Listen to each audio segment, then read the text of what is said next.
Hello students, welcome to my YouTube channel school of biology. और मैं हूं आपका बायोलॉजी मेंटोर दिवाकर सर। बच्चों, 11th क्लास में एक चैप्टर है, लास्ट चैप्टर केमिकल कोऑर्डिनेशन। उसके एक पार्ट में बच्चों को अक्सर प्रॉब्लम आती है और इसलिए मैंने उस टॉपिक को चुना है। टॉपिक का नाम है मैकेनिज्म ऑफ हार्मोन एक्शन, कि हार्मोन का एक्शन अपने टारगेट सेल पर कैसे होता है। मैकेनिज्म ऑफ हार्मोन एक्शन करने के पहले कुछ बातें आपको ध्यान में रखनी चाहिए। एक तो ये कि हार्मोन का जो एक्शन होता है अपने टारगेट सेल पर होता है। ये हार्मोन का टारगेट सेल है जहां पर हार्मोन का एक्शन होगा। अब जो हार्मोन का एक्शन होगा अपने टारगेट सेल पर, ये एक्शन दो तरीके से हो सकता है। या तो हार्मोन सेल के अंदर आ जाएगा या फिर सेल के बाहर ही रहेगा। तो कौन सा हार्मोन सेल के अंदर आ जाता है, कौन सा हार्मोन सेल के बाहर रह जाता है, उनके बारे में जानना जरूरी है। पहले देखो बच्चों, ऐसा होता है कि हार्मोन का एक्शन अपने टारगेट सेल पर हो, इसके लिए जरूरी है उस टारगेट सेल पर उसके रिसेप्टर का होना। तो एक रिसेप्टर यहाँ पर देख लो सेल के अंदर है, और एक रिसेप्टर यहाँ पर देख लो जो सेल के बाहर है। तो कौन से हार्मोन सेल के अंदर चले आते हैं और कौन से हार्मोन सेल के बाहर ही रहते हैं, ये भी आप समझ लीजिए। तो एक है लिपिड सॉल्युबल हार्मोन, इसका एग्जाम्पल यहाँ पर गिवन है। जो लिपिड सॉल्युबल हार्मोन होते हैं, क्योंकि वो लिपिड में सॉल्युबल है और सेल मेम्ब्रेन जो है वो मेनली लिपिड का बना होता है, तो उसको अलाउ करता है। तो ये हार्मोन सेल के अंदर आ गए, तो हार्मोन अंदर आकर के अपने रिसेप्टर के साथ, सेल के अंदर आकर के रिसेप्टर के साथ बाइंड करेगा। लेकिन एक बात और भी ध्यान में रखना चाहिए कि यदि सेल के सरफेस से या सेल के अंदर से हम रिसेप्टर को हटा दें तो हार्मोन काम नहीं करेगा। हार्मोन को काम करने के लिए उसके रिसेप्टर का होना जरूरी है, और वो रिसेप्टर या तो सेल के अंदर होगा या सेल के बाहर होगा। लिपिड सॉल्युबल हार्मोन का रिसेप्टर सेल के अंदर होता है, वाटर सॉल्युबल हार्मोन का रिसेप्टर सेल के बाहर होता है। क्योंकि वाटर सॉल्युबल है तो सेल के अंदर आ नहीं पाएगा, और अंदर आ नहीं पाएगा तो रिसेप्टर तो चाहिए, बगैर रिसेप्टर के साथ बाइंड किए हुए हार्मोन का एक्शन होता ही नहीं। तो इनके रिसेप्टर कहाँ पर देख रहे हैं, सेल के सरफेस पर देख रहे हैं। अब ये एग्जाम्पल आपको ध्यान में रखनी चाहिए, एक एग्जाम्पल तो कि लिपिड सॉल्युबल हार्मोन के एग्जाम्पल क्या क्या है। क्योंकि कई बार इस तरह के क्वेश्चंस आते हैं, इनमें से आपको ना 4-5 हार्मोन के नाम दे दिए जाते हैं, और उसमें आपसे पूछे जाते हैं कि इनमें से कौन से हार्मोन लिपिड सॉल्युबल है और कौन से हार्मोन वाटर सॉल्युबल है। तो वाटर सॉल्युबल हार्मोन की कैटेगरी ज्यादा होती है, लिपिड सॉल्युबल हार्मोन की कैटेगरी कम होती है। ये दो कैटेगरी है, स्टेरॉइड है और आयोडोथायरोनिन है। स्टेरॉइड किसको बोलते हैं? स्टेरॉइड बोलते हैं हम कोलेस्ट्रॉल डेरिवेटिव हार्मोन। और कोलेस्ट्रॉल डेरिवेटिव हार्मोन का एग्जांपल क्या क्या है? एक तो है sex hormone. What are sex hormone? Sex hormone gonadal hormones को कहते हैं। टेस्टिस और ओवरी के अंदर टेस्टोस्टेरोन है, प्रोजेस्टेरोन है, एस्ट्रोजन है, ये सब सेक्स हार्मोन है, कोलेस्ट्रॉल से बनते हैं। और दूसरा है T3 T4, जो कि आयोडाइज्ड हार्मोन है थायराइड ग्लैंड का। थायराइड ग्लैंड का जो आयोडाइज्ड हार्मोन है वो भी लिपिड सॉल्युबल होता है। तो ये दो कैटेगरी है लिपिड सॉल्युबल हार्मोन की। बाकी जितने भी हार्मोन्स हैं, रेस्ट ऑफ द हार्मोन्स, चाहे वो अमाइनो एसिड डेरिवेटिव हो, चाहे वो प्रोटीन्स हो, चाहे वो पॉलीपेप्टाइड्स हो, ये सारे हार्मोन्स जो होते हैं they are water soluble hormone. ठीक है, तो एनसीईआरटी में एग्जाम्पल भी गिवन है, तो इसको आपको लर्न कर लेना है। हमारा फोकस यहाँ पर है कि जो दो डिफरेंट कैटेगरी है हार्मोन की, लिपिड सॉल्युबल हार्मोन और वाटर सॉल्युबल हार्मोन, ये कैसे काम करता है अपने टारगेट सेल पर। तो उन दोनों एग्जाम्पल को ध्यान में रखते हुए सबसे पहले जो एनसीईआरटी में गिवन है, mode of action of steroid hormone, इसका एग्जाम्पल गिवन है एस्ट्रोजन। तो एस्ट्रोजन क्या काम करता है, इस सेल के अंदर आकर के कैसे वो काम करता है, इसे हमें समझना है। तो बच्चों, एक तो ये ध्यान में रखना है आपको कि एस्ट्रोजन क्या है, लिपिड सॉल्युबल हार्मोन। और देख रहे हो कि ये यूट्रस की जो मेम्ब्रेन है वो लिपिड की बनी होती है, ये सेल के अंदर आ गया। लेकिन अंदर आकर के काम क्या करना है इसको, इसके पहले आप एस्ट्रोजन का फंक्शन समझिए। जिस कॉन्टेक्स्ट में एनसीईआरटी बुक में गिवन है उसी कॉन्टेक्स्ट में मैं इसे एक्सप्लेन करने वाला हूँ। एस्ट्रोजन हार्मोन जो होता है ना बेटा, इसका जो प्राइमरी रोल है मेंस्ट्रुअल साइकिल में, ये आप देख लो कि 28 डेज का ड्यूरेशन बना हुआ है मेंस्ट्रुअल साइकिल का। इसमें जो फर्स्ट 5 डेज होते हैं, जिसको शेडिंग ऑफ एंडोमेट्रियम होती है, इसीलिए इसको ब्लीडिंग फेज कहते हैं और फेज ऑफ डिस्ट्रक्शन कहते हैं। शुरू के 5 दिन जो होते हैं मेंस्ट्रुअल साइकिल के, जिसमें एंडोमेट्रियम की शेडिंग होती है। लेकिन शेडिंग होने के बाद अगले 7 से 8 दिन के अंदर ये जो ड्यूरेशन है, इसमें वो जो ब्रोकन डाउन एंडोमेट्रियम है वो दोबारा क्या होगा, रिपेयर होगा।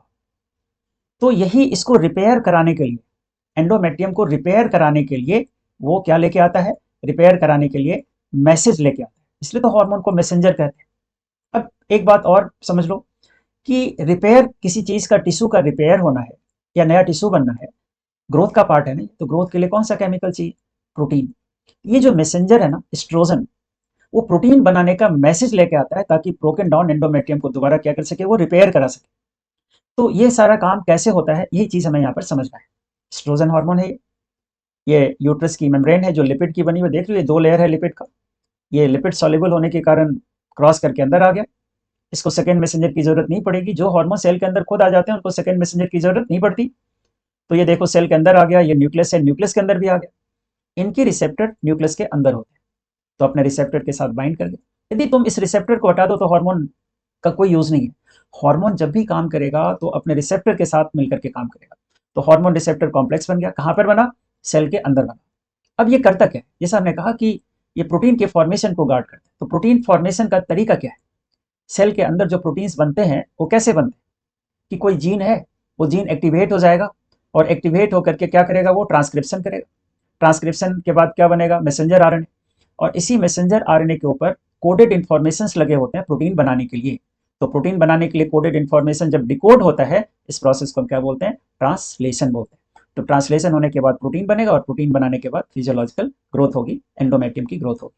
तो एक्चुअली क्या होता है बेटा कि मैं एक बार फिर से एक्सप्लेन कर दूं कि एस्ट्रोजन हार्मोन सेल के अंदर आ गया, अंदर आकर के न्यूक्लियस के अंदर चला गया। न्यूक्लियस के अंदर इसके रिसेप्टर्स हैं जिसके साथ वो बाइंड हुआ।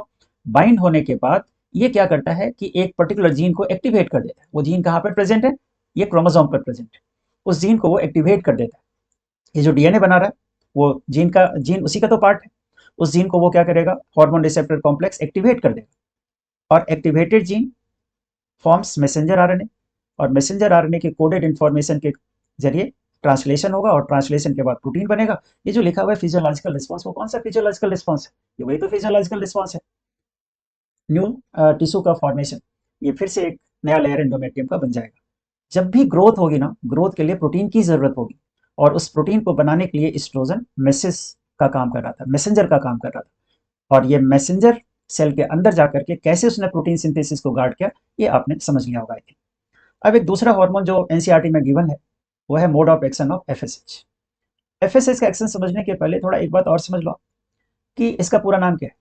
एफएसएच का पूरा नाम है फॉलिकल स्टिमुलेटिंग हार्मोन। और फॉलिकल स्टिमुलेटिंग हार्मोन का सोर्स क्या है? फॉलिकल स्टिमुलेटिंग हार्मोन का सोर्स है एंटेरियर पिट्यूटरी, जहां से वो हार्मोन सिक्रीट होते हैं। क्या बेसिक फंक्शन है? क्या बेसिक फंक्शन करता है वो इसके नाम में ही लिखा हुआ है, नाम में ही छुपा हुआ है। फॉलिकल स्टिमुलेटिंग हार्मोन ये फॉलिकल के ग्रोथ को प्रमोट करता है।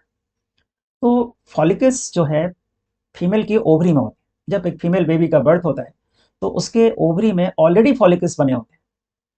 अब लेकिन उनका जो फर्दर डेवलपमेंट होगा वो कब होगा? फर्दर डेवलपमेंट होगा प्यूबर्टी आने के बाद, जब उनका फर्दर डेवलपमेंट स्टार्ट होता है।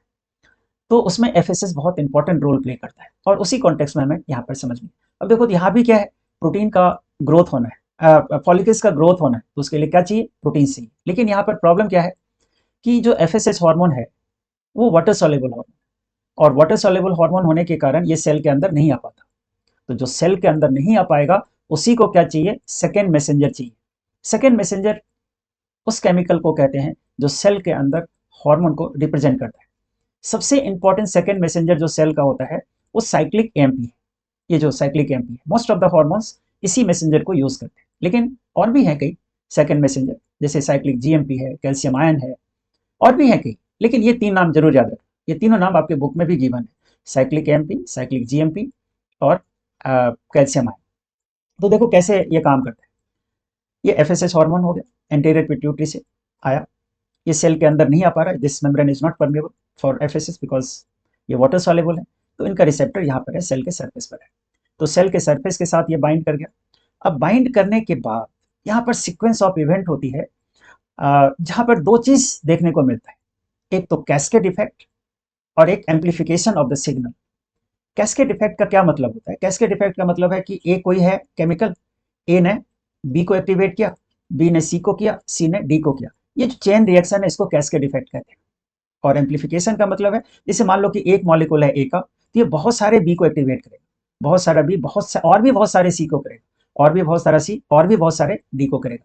तो यहाँ पर दोनों चीज देखने को मिलता है, कैस्केड इफेक्ट भी होगा और एम्पलीफिकेशन ऑफ सिग्नल भी होगा। दूसरी बात बच्चों यहाँ पर ये ध्यान रखना कि ये हार्मोन जो है एफएसएच, क्योंकि सेल के अंदर नहीं आ पाता तो इसको एक सेकेंड मैसेंजर चाहिए।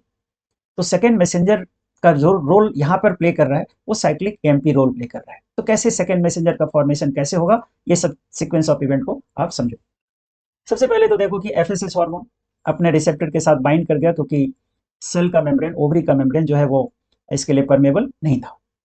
तो यहाँ पर जैसे ही बाइंडिंग हुई, तो बाइंडिंग होती ही एक जी प्रोटीन एक्टिवेट हो जाता है। जी प्रोटीन के बहुत सारे कॉम्प्लेक्सेस हैं, उतने डिटेल में जाने की जरूरत नहीं है, खाली एक नाम याद रखो कि जैसे ही बाइंडिंग होगी, कैस्केड इफेक्ट बताया था ना, वही है। जी जैसे ही बाइंडिंग होगी, जी प्रोटीन एक्टिवेट हो जाएगा। एक्टिवेटेड जी प्रोटीन एक एंजाइम को एक्टिवेट करेगा। उस एंजाइम का नाम है adenylyl साइक्लेज, which is required for the formation of cyclic AMP from ATP. ATP से साइक्लिक एएमपी बनना है तो एक एंजाइम की जरूरत पड़ेगी। इस एंजाइम का नाम है एडिनाइल साइक्लेज, जो मेम्ब्रेन के ऊपर होता है। तो साइक्लिक एएमपी बन गया। साइक्लिक एएमपी सेकेंड मैसेंजर है एफएसएच का। ठीक है। अब साइक्लिक एएमपी क्या करेगा, यहां पर जैसे हमने पिछले वाले मेथड में किया कि वहां पर एक नए प्रोटीन का फॉर्मेशन होता था, यहां पर नए प्रोटीन का फॉर्मेशन नहीं होता। यहां पर प्रोटीन ऑलरेडी सेल के अंदर है, सिर्फ उसको मैसेज चाहिए कि उसको काम करना है। तो इसी के लिए ये मैसेंजर का काम करता है साइक्लिक एएमपी। साइक्लिक एएमपी ने क्या किया, साइक्लिक एएमपी ने बायोकेमिकल रिस्पॉन्स करना शुरू किया। What is biochemical response? This is activation of protein kinase A. एक सेल के अंदर ना ऑलरेडी प्रोटीन्स हैं, उनको खाली सिग्नल मिलना चाहिए कि उसे काम करना है। तो साइक्लिक एएमपी उस प्रोटीन को एक्टिवेट कर देता है, और जैसे ही प्रोटीन एक्टिवेट होगा वो फिजियोलॉजिकल रिस्पॉन्स शो करेगा। क्या है फिजियोलॉजिकल रिस्पॉन्स? जो ओवरी के अंदर ऑलरेडी फॉलिकल्स पड़े हुए हैं, उनकी ग्रोथ शुरू हो जाएगी। ये सीक्वेंस ऑफ इवेंट आपने पढ़ रखा है। कौन सा? कि उसमें प्राइमरी फॉलिकल्स के फॉर्म में होता है वो, बाद में उस सेकेंडरी फॉलिकल में चेंज होता है, सेकेंडरी फॉलिकल टर्शियरी फॉलिकल में चेंज होता है, और जो मोस्ट मैच्योर्ड फॉलिकल है, वो मोस्ट मैच्योर्ड फॉलिकल क्या है? ग्राफियन फॉलिकल है। तो इनके फॉलिकल के डेवलपमेंट के लिए क्या चाहिए? प्रोटीन चाहिए। यहाँ पर नया प्रोटीन नहीं बना, यहाँ पर प्रोटीन ऑलरेडी सेल के अंदर है, खाली उसको काम करना है, और उसी को काम करने के लिए एफएसएच सिग्नल लेके आता है। तो आई होप कि आपकी ये प्रॉब्लम आज दूर हो गई होगी, मैकेनिज्म ऑफ हार्मोन से एक्शन से रिलेटेड, कि किस तरह के हार्मोन सेकेंड मैसेंजर को यूज़ करते हैं, कौन से हार्मोन सेकेंड मैसेंजर को यूज़ नहीं करते। इससे रिलेटेड जो भी प्रॉब्लम थी, इससे बाहर का कोई भी सवाल नहीं आता। जितना मैंने आपको पढ़ाया, इसमें से आपके जितने भी नीट से रिलेटेड प्रॉब्लम्स हैं वो दूर हो जाएंगे।